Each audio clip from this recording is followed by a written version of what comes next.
नया चैप्टर लिखिए final accounts. आज नहीं? अच्छा ठीक है, चलो कल भी करवा देंगे। ये आपका चैप्टर नंबर 7 है बेटा, final accounts of sole proprietors. Final accounts of sole proprietors. 11th class में जब हम लोग फाइनल अकाउंट्स पढ़े थे, नहीं पढ़े थे? चांस ही नहीं है, ये तो पढ़े ही हम। ट्रेडिंग अकाउंट था, P&L अकाउंट था और बैलेंस शीट। देखो ट्रेडिंग अकाउंट में आप लोग ग्रॉस प्रॉफिट कैलकुलेट करते थे, P&L अकाउंट में आप नेट प्रॉफिट कैलकुलेट और एक बैलेंस शीट बनाया करते थे। तो ये जो चैप्टर है बेटा, ये आपके 2 यूनिट में डिवाइडेड है। यूनिट नंबर 1 तो है final accounts of non manufacturing entities और दूसरा है फाइनल अकाउंट्स ऑफ मैन्युफैक्चरिंग। तो जो नॉन मैन्युफैक्चरिंग एंटिटी का चैप्टर है वो एग्जैक्टली सेम है जो आप 11 में पढ़कर आए। आपको थोड़ा टाइम किस पे स्पेंड करना पड़ेगा? मैन्युफैक्चरिंग पे। हालांकि ये चैप्टर में भी क्वेश्चंस के लेवल अच्छे रहेंगे। जो क्वेश्चंस बहुत इजी हैं, बहुत ज़्यादा इजी हैं, वो मैं आपको होमवर्क में करने को दूंगा। आपको डाउट आएगा, यू कैन आस्क।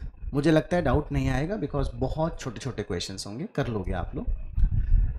पहले तो ये समझते हैं ये चैप्टर में 2 यूनिट मैन्युफैक्चरिंग और नॉन मैन्युफैक्चरिंग बोल क्या रहा है।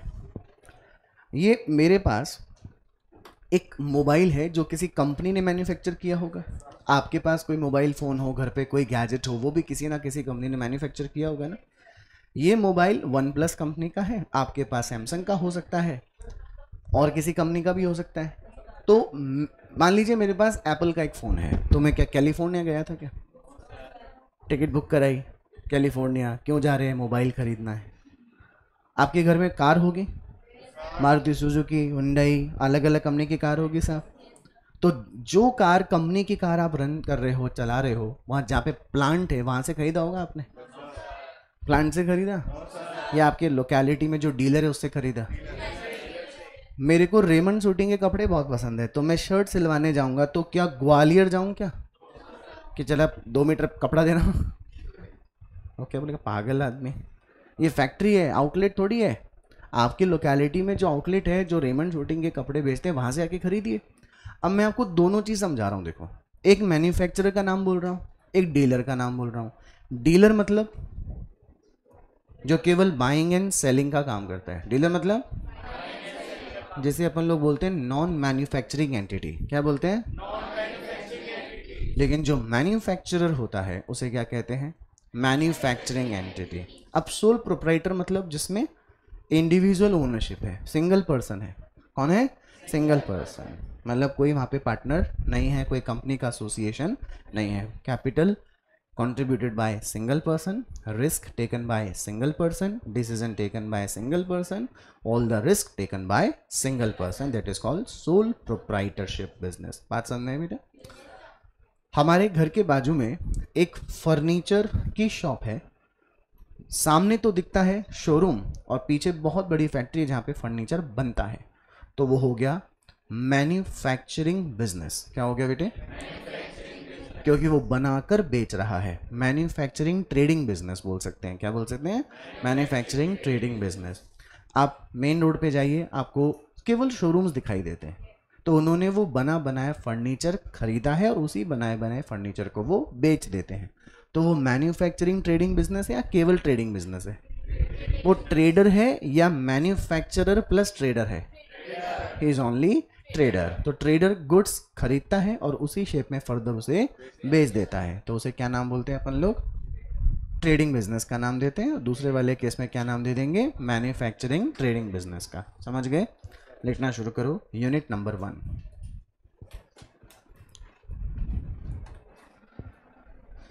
Final accounts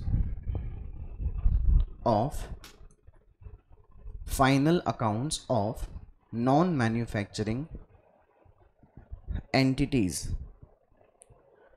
Final accounts of non-manufacturing entities।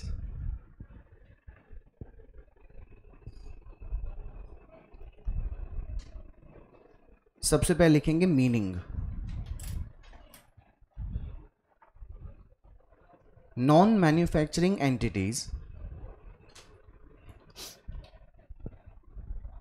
non-manufacturing entities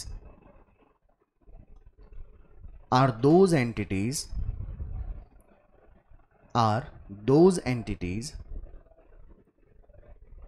which are engaged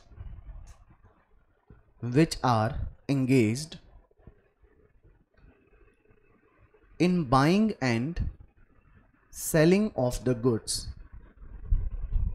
in buying and selling of the goods to earn the profit,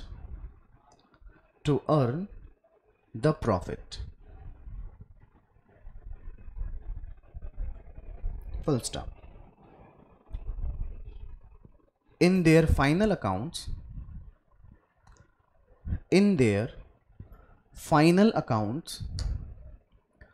following are prepared.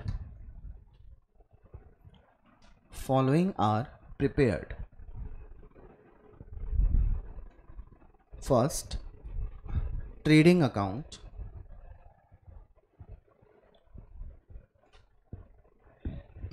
Number second, profit and loss account. And number 3, balance sheet. Trading account, second profit and loss account और third बेटा balance sheet. थोड़ा आप लोगों से question ही हो जाए, ये trading account किस लिए बनाया जाता है? देखिए 2 पर्पस हैं इसके. पहला पर्पस बताइए, ग्रॉस प्रॉफिट और ग्रॉस लॉस. आपके बिजनेस का जो मेन रेवेन्यू जनरेशन से आपने जो प्रॉफिट कमाया, माल बेचकर जो प्रॉफिट कमाया, मतलब आपने माल पहले खरीदा होगा, उसे आपने बेचा होगा, तब आपका मेन प्रॉफिट आया होगा, जिसे नाम कहते हैं ग्रॉस प्रॉफिट. एक और रीज़न है इसका, फाइनल अकाउंट्स पढ़ाया, वो रेक्टिफिकेशन जब पढ़ाया था आपको, मैंने एक थ्योरी लिखवाई थी, ध्यान हो तो, rectification of error after preparation of final account में 2 पैराग्राफ लिखवाए थे. पहले पैराग्राफ में लिखवाया था कि at the end of accounting year when final accounts are prepared, all the nominal accounts are closed by transferring their balances to the trading account and P&L account. याद है आपको? चाहते एक बार वो पेज पर बैठ के देखना, लास्ट क्लास में लिखवाया होगा थ्योरी आपको मैंने. इसकी 2 पैराग्राफ लिखवा रखे हैं. मिल गया पैराग्राफ? मैंने लिखवा रखा है कि जब फाइनल अकाउंट्स बनते हैं तो ईयर एंड में बनते हैं, और ईयर एंड खत्म हो जाने के बाद जितने भी नॉमिनल अकाउंट्स होते हैं ना, उनको तो अपन लोग क्या करते हैं, ट्रेडिंग में और P&L में ट्रांसफर करके क्लोज कर देते हैं. तो ट्रेडिंग अकाउंट में भी क्या होंगे, नॉमिनल अकाउंट ट्रांसफर होके वो क्लोज हो जाएंगे. कौन से अकाउंट्स? जो डायरेक्ट एक्सपेंसेस हैं और डायरेक्ट इनकम्स हैं. बोले जरा. डायरेक्ट एक्सपेंसेस का मतलब those expenses which are related to the buying the goods, जैसे कि वेजेस, कैरेज, ऑक्ट्रॉय. ये जितने भी एक्सपेंसेस हैं, ये बिजनेस के गुड्स को खरीदने या उसके प्रोडक्शन के काम आने वाले खर्चे हैं कि नहीं है? इन्हीं एक्सपेंसेस को अपन किस में ट्रांसफर करके क्लोज कर देते हैं? ट्रेडिंग. आप थोड़ा सा एक इमेजिनेशन आपको लाना है दिमाग में. आपके ट्रेडिंग के डेबिट में सबसे पहले क्या आता है? ओपनिंग स्टॉक, फिर आता है परचेजेस. तो एंड ट्रेडिंग के डेबिट में आ रहा है ना, तो एंट्री क्या हो रही है? Trading account debit to purchase. तो आपके लेजर में जो परचेज था वो टू परचेज करते क्लोज हो जाएगा बेटा. फिर वेजेस आता है, फ्रेट आता है, कैरेज इनवर्ड आता है. तो ये लेजर में इनका लेजर अकाउंट ओपन था कि नहीं था? तो अपन ने वेजेस के अकाउंट को क्लोज करना है, तो एंट्री क्या होगी? Trading account debit to wages. Freight account को क्लोज करना है, trading account debit to freight. Power expenses, trading account debit to power expenses. बात समझ में आ रही है? कैरेज इनवर्ड आपको क्लोज करना है, ट्रेडिंग अकाउंट डेबिट टू. बात समझ में आ गई? आपकी बुक्स में एक डायरेक्ट इनकम है, सेल्स. कौन सी इनकम है? डायरेक्ट इनकम मतलब आपके बिजनेस का मेन ऑपरेशन जिससे रेवेन्यू जनरेट हुआ, वो क्या है? सेल. सेल्स अकाउंट का बैलेंस क्या होता है? क्रेडिट. क्लोज करना है आपको, sales account debit to trading account. फिर क्लोजिंग स्टॉक आ जाता है बेटा. बात समझ में आ गई? आपके क्रेडिट का टोटल डेबिट के टोटल से ज़्यादा है तो gross profit, otherwise there will be a gross loss. अब बिजनेस के वो एक्सपेंसेस जिनको आपने, वो एक्सपेंसेस और incomes, and when I am speaking expenses and income, इसका मतलब मैं नॉमिनल अकाउंट्स की बात कर रहा हूँ ना बेटा, क्योंकि नॉमिनल अकाउंट में ही क्या आते हैं, एक्सपेंसेस और इनकम, या एक्सपेंस और इनकम अकाउंट ही क्या होते हैं, नॉमिनल। जो एक्सपेंसेस अकाउंट, जो इनकम अकाउंट ट्रेडिंग में ट्रांसफर होके क्लोज नहीं हो सके, वो कहाँ जाएंगे, आपको रेंट अकाउंट क्लोज करना है, रेंट डेबिट होता है, क्लोज करना है, P&L account debit to rent. आपको कमीशन रिसीव हुआ है, commission receive account debit to P&L। आप जब ये एंट्री बोल रहे हो तो आपको दिमाग में पिक्चर बन रही होगी कि हाँ यार ये P&L के CR में आता है, ये P&L के DR में आता है। डिस्काउंट अलाउड को क्लोज कीजिए, P&L account debit to discount allowed. आपने सैलरी पे की हुई है, बात समझ में आ रही बेटा। अब जो P&L अकाउंट की बिगनिंग हुई थी वो बिजनेस के ग्रॉस प्रॉफिट या ग्रॉस लॉस से हुई होती। Credit side of P&L if more than the total of debit side there will be the net profit, otherwise there will be a net loss, and that net profit और net loss is transfer to the capital account. Balance sheet में नहीं, capital account में transfer होता है। तो net profit transfer करने की entry क्या होती है, या तो P&L account debit to capital या net profit account debit to capital. आप बैलेंस शीट में, जब बैलेंस शीट में लायबिलिटी साइड बनाते हो बेटे, तो आपके इधर कैपिटल लिखा आता है ना, फिर आप कैपिटल में क्या करके दिखाते हैं, ऐड। बेटा अकाउंटेंसी में क्या कभी भी ऐड लेस करके दिखाते हैं क्या, अकाउंटेंसी ऐड लेस पे डिपेंड करती है क्या, ये तो प्रेजेंटेशन है खाली। तो इस अकाउंट का बैलेंस इंक्रीज डिक्रीज कब होगा, जब ये डेबिट या तो एंट्री होगी। अगर प्रॉफिट है तो net profit account debit to capital, loss है तो capital account debit to net loss. भाई नेट प्रॉफिट और नेट लॉस क्लोज भी तो होना चाहिए ना, बात समझ में आ गई। इसके अलावा लेजर में जितने भी रियल अकाउंट और पर्सनल अकाउंट के बैलेंसेस थे उन्हें क्लोज नहीं करते बेटे, उनका जो भी बैलेंस रह जाता है वो कहाँ जाता है, बैलेंस शीट के एसेट्स में या फिर लायबिलिटी। एसेट साइड में केवल रियल अकाउंट और पर्सनल अकाउंट के बैलेंस जाते हैं, बैलेंस शीट की लायबिलिटी साइड में केवल पर्सनल अकाउंट के बैलेंस जाते हैं। क्योंकि पर्सनल लायबिलिटी किसको देंगे आप, घर की दीवारों को दोगे, फर्नीचर को दोगे, लैंड बिल्डिंग को पैसा दोगे। पैसा किसको पेएबल होता है, किसी पर्सन को, किसको, पर्सन को। बिजनेस की दो तरह की लायबिलिटी होती है, ये इंटरनल लायबिलिटी, ये एग्जाम में नहीं पूछेगा जो बता रहा हूँ, ये सिर्फ आपके मेरे बीच में नॉर्मल डिस्कशन चल रहा है। ये कौन सी लायबिलिटी, इंटरनल। इस कैपिटल के मालिक के अलावा बिजनेस से पैसा और किसी को जाएगा तो उसे एक्सटर्नल लायबिलिटी, जैसे creditors, bills payable, bank loan, outstanding salary या फिर आउटस्टैंडिंग एक्सपेंसेस या अनअर्न्ड इनकम। हालांकि पैसा जाता नहीं है, वो एडजस्ट कर लेते हैं। तो थोड़ा बहुत जो समझा है वो समझ में आ गया क्या बेटा। लेकिन एसेट की बात करें तो एसेट साइड में रियल अकाउंट के बैलेंस आते हैं और पर्सनल अकाउंट। एसेट्स टेंजिबल और इनटेंजिबल, वो रियल अकाउंट कैटेगरी हो गई। इसके अलावा डेटर से पैसा लेना है, बैंक में हमारा पैसा डिपॉजिट है तो बैंक से हमारे को पैसा लेना है, ये हमारी एसेट हो गई ना बेटा। तो जितनी भी एसेट है वो एसेट साइड में, जितनी लायबिलिटी है वो लायबिलिटी साइड में। और बड़ी खुशी होती है जब आपके बैलेंस शीट का एसेट और लायबिलिटी का टोटल आपस में मैच हो जाता है। अंडरस्टूड। ये सब बातें आपको पहले से पता है, कुछ नया नहीं बोला आपको मैंने। जो अब नया सुनिए वो ध्यान सुनिएगा। आपको मैंने कंसाइनमेंट का प्रैक्टिकल क्वेश्चन नंबर 4 पढ़ाया था, ध्यान है, प्रोविजन फॉर एक्सपेंस वाला। मैंने कहा final accounts on 31 December, before 31 दिसंबर या आफ्टर 31 दिसंबर। फाइनल अकाउंट्स कब बनेंगे, ऑन 31 या अरे आफ्टर समझाया हुआ है ना पूरा हर चीज। फाइनल अकाउंट्स पूछा था ना प्रैक्टिकल क्वेश्चन नंबर 4 में, प्रोविजन फॉर एक्सपेंस, कि फाइनल अकाउंट कभी भी ईयर एंड के दिन नहीं बनते, उसके बाद बनते हैं। फाइनल अकाउंट्स तो उसके बाद ही बनेंगे ना, जब तक आप अपना कोर्स खत्म नहीं कर लोगे तब तक एग्जाम दे पाओगे क्या। पहले क्या करो, कोर्स खत्म करो, पेपर उस दिन उसके बाद होएगा या उसी दिन होगा। आज आपका कोर्स खत्म हो रहा है, आज ही के दिन घर बाद में जाना, पहले ICA का पेपर दे के आना, ऐसा थोड़ी होएगा। पहले अब भूल गए क्या टॉपिक, प्रोविजन फॉर एक्सपेंस वाला पढ़ाया था आपको मैंने, चलो छोड़ो बाद में पढ़ा दूंगा वापस। उसमें प्रोविजन फॉर बैड डेट्स वाला भी समझा रहा था आपको मैं, डाउटफुल वगैरह वाला, ठीक है।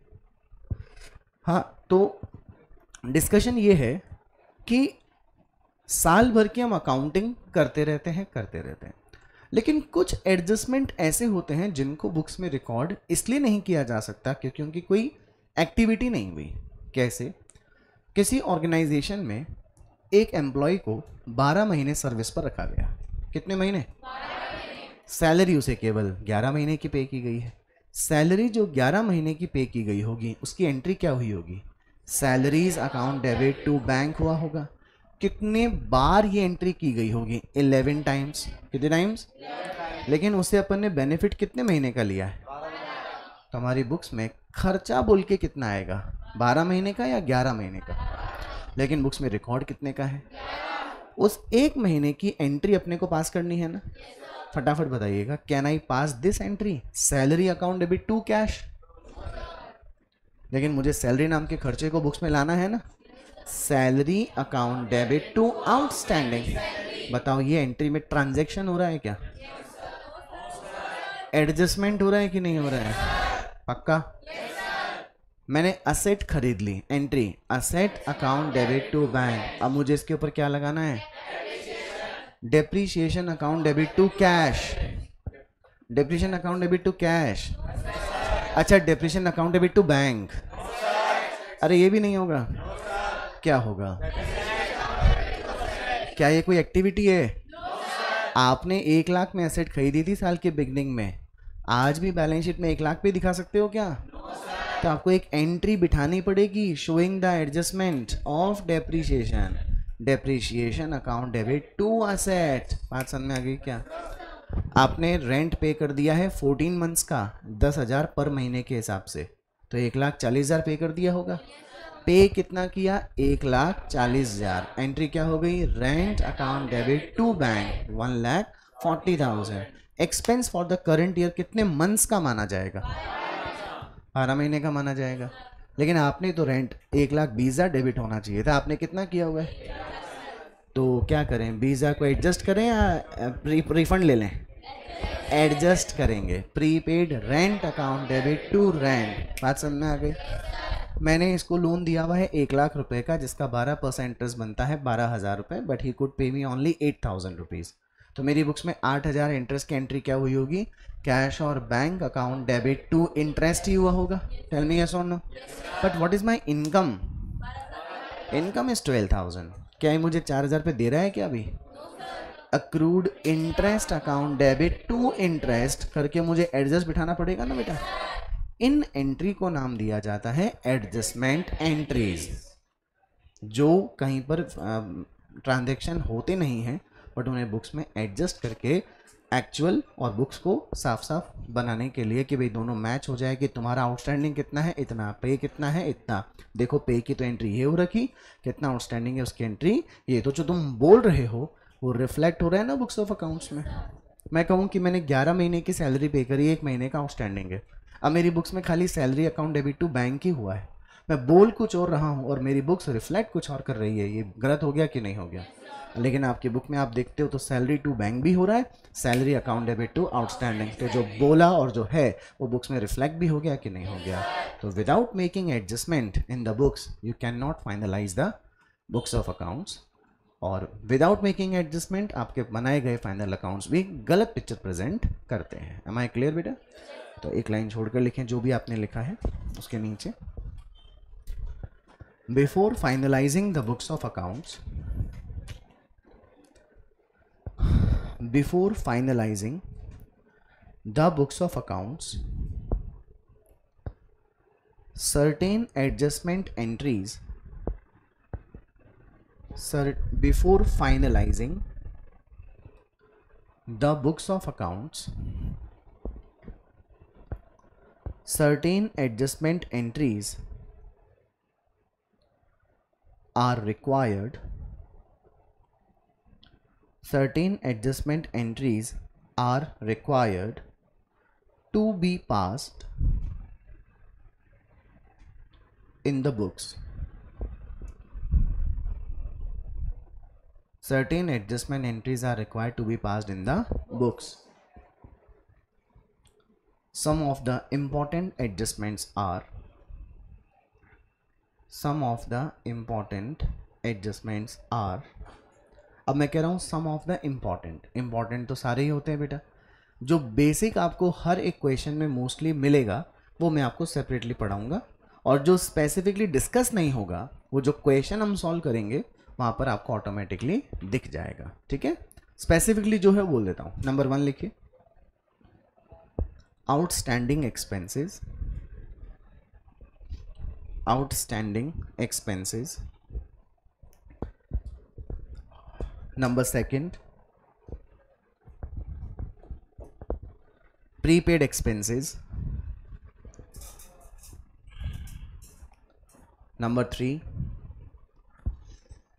accrued income, accrued income. Number 4, unearned income, UNEARNED, unearned income। कितने हो गए बेटा? 5th लिखिए, adjustment of closing stock, adjustment of closing stock. Number next, adjustment for depreciation, adjustment for depreciation. Number 6 या 7, adjustment for bad debts and provision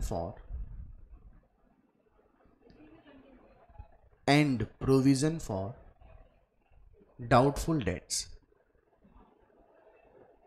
and provision for doubtful debts. 7th adjustment लिख लिया आपने? 8 लिखिए बेटा, adjustment for discount on debtors, adjustment for discount on debtors. 9th, managers commission. ये आपको सब 11th class वाले ही याद आए होंगे ना? बस वही टॉपिक है बेटा। क्वेश्चंस लेवल थोड़े कुछ तो बहुत इजी हैं जो मैं होमवर्क में दूंगा आपको, और कुछ जो टिपिकल है वो मैं खुद करवाऊंगा, ठीक है। एडजस्टमेंट नंबर 10 लिख लीजिए, अदर एडजस्टमेंट्स। ये अदर वो हैं जो हम लोग क्वेश्चन पढ़ते जाएंगे और जो छोटे मोटे एडजस्टमेंट होंगे वो आपको समझ में आते जाएंगे। हम इसके बारे में स्पेसिफिकली कुछ नहीं लिखेंगे, ना ही कुछ बोलेंगे। कितने एडजस्टमेंट्स की लिस्ट लिखवाई आपको मैंने? 10। 1 से लेकर 9 तो स्पेसिफिक है बेटा, और एक नॉन स्पेसिफिक। नंबर 1 में क्या लिखा हुआ है बोलो? क्या ये वो एक्सपेंसेस हैं जिनका बेनिफिट हम उठा लेते हैं लेकिन उनका अभी तक पेमेंट नहीं किया होता, उन्हीं को कहते हैं आउटस्टैंडिंग। लिखो इसमें number 1, outstanding expenses, outstanding expenses, those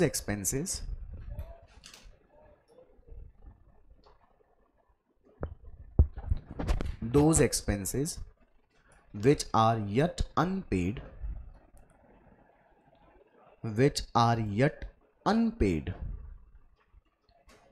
आपने किसी चीज का बेनिफिट उठा लिया, आपने एम्प्लॉय से सर्विस ले ली, आपने बिल्डिंग किराए पे ली थी, उसको बिल्डिंग को काम में ले लिया, बट उसका जो सैलरी ड्यू था, जो रेंट ड्यू था, अभी तक आपने उसे पे नहीं किया, तो उसे नाम क्या देते हैं? Outstanding expense, which is those expenses which are yet unpaid are called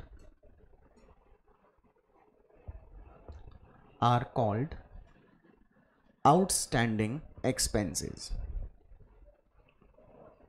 are called outstanding expenses. लिख लिया बेटे? Following adjustment entry is passed, following adjustment entry is passed।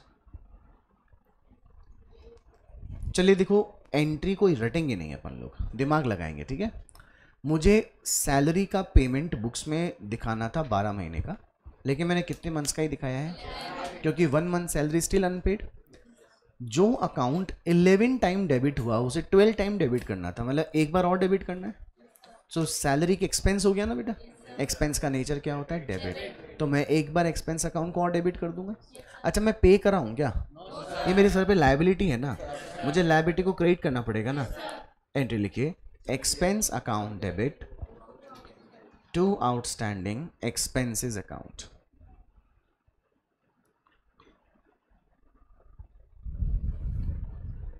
Expense account debit to outstanding expense. अब salary outstanding है तो क्या बोल दोगे, salary account debit to outstanding. Commission outstanding है तो commission account debit to outstanding commission, या rent वगैरह इंटरेस्ट वगैरह जो भी कुछ होगा।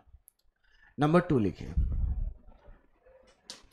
अच्छा जो फर्स्ट एंट्री आपने लिखी इसका अकाउंटिंग बेनिफिट क्या हुआ, जो एक्सपेंस अकाउंट पहले से डेबिट था वो और डेबिट हो जाएगा बेटे, और क्योंकि वो एक्सपेंस अभी तक क्या है, अनपेड, तो आपकी बुक्स में एक लेजर अकाउंट ओपन हो गया आउटस्टैंडिंग एक्सपेंस, वो बैलेंस शीट की लायबिलिटी में आ जाएगा ना बेटे, क्योंकि लायबिलिटी अकाउंट का बैलेंस क्रेडिट बैलेंस होता है। ओके, एक लाइन छोड़कर लिखिए नंबर 2, प्रीपेड एक्सपेंसेस।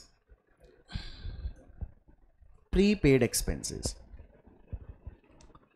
प्री मतलब पहले, पेड मतलब पैसा दे दिया, ये ठीक उसका ऊपर वाले का उल्टा हो गया। लिखिए, those expenses which have been paid in advance, those expenses which have been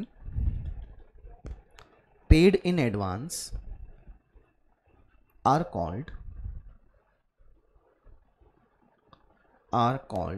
prepaid expenses।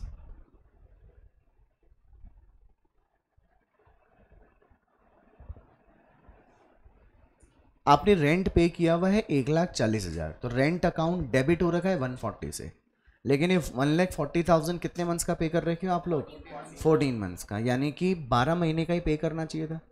140 को डिवाइड बाय 14 करना पड़ा, क्योंकि मंथ्स कितने थे, 14 मंथ्स का पे किया, तो हर महीने का कितना आया, 10,000, तो 12 महीने का कितना होता, तो रेंट आपकी बुक्स में खर्च बोल के डेबिट 120 होना था, लेकिन आपने पे कितना किया था, तो डेबिट भी कितने से था, 140, तो अभी आपको 20,000 को एडजस्ट करना पड़ेगा।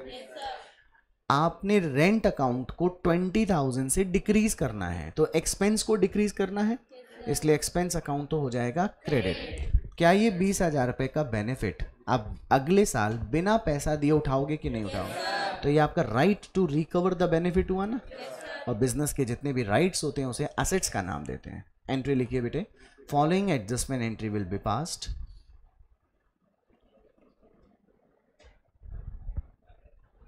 Following adjustment entry will be passed. Prepaid expense account debit to expense account. Prepaid expense account debit to expense account. All done? Third point लिखिए, accrued income.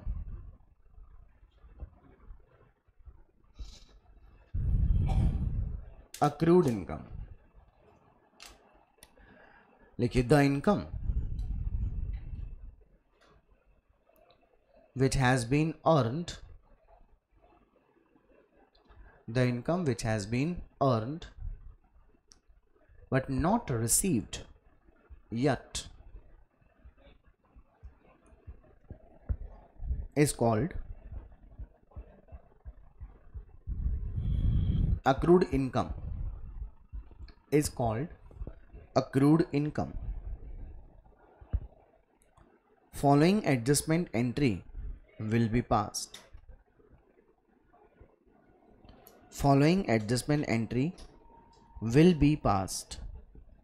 दिमाग लगाइए, मुझे इंटरेस्ट याद है इससे 12,000 मिलना चाहिए था, पर मुझे मिला कितना, केवल 8,000, तो मेरी बुक्स में एंट्री हुई cash account debit to interest, कितने रुपीस की, 8,000, जबकि इंटरेस्ट इनकम आनी कितनी चाहिए थी, तो कुल मिलाकर मुझे 4,000 रुपये का इंटरेस्ट कम मिला है ना, तो मैं कैश टू इंटरेस्ट तो नहीं बोल सकता, लेकिन इंटरेस्ट को मुझे क्रेडिट तो करना पड़ेगा, ये मेरा right to recover my money है ना बेटा, एसेट है ना मेरी। एंट्री लिखिए, accrued income account debit to income account. accrued income account debit to income account.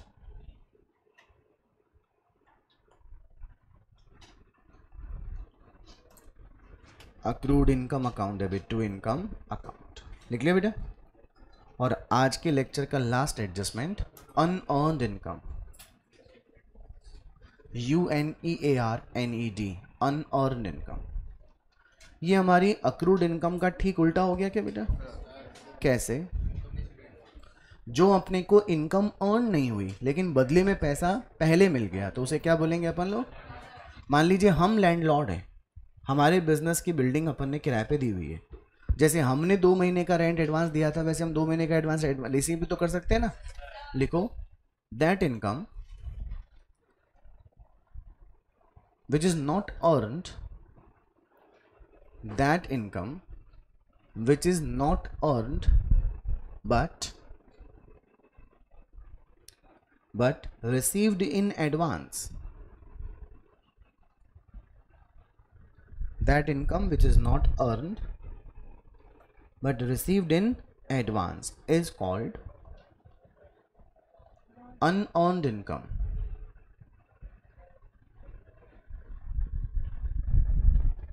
मेरी बुक्स में इनकम रिसीव ज़्यादा हो रखी है. मान लीजिए मुझे कमीशन ना 5 लाख का मिलना चाहिए था बट मैं एडवांस में 6 लाख का कमीशन कुल मिलाकर ले चुका हूँ तो 1 लाख का एडवांस हो गया क्या?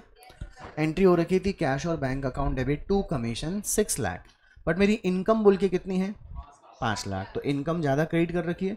एक बार डेबिट कर दें तो इनकम को तो डिक्रीज करने के लिए डेबिट कर दूंगा लेकिन ये पैसा बिना मतलब का मुझे पहले मिल गया, ये या तो मुझे लौटाना पड़ेगा या उसके बदले मुझे सर्विसेज देनी पड़ेगी. तो प्रेजेंट में सर पे ऑब्लिगेशन है ना. एंट्री लिखिए इनकम अकाउंट डेबिट,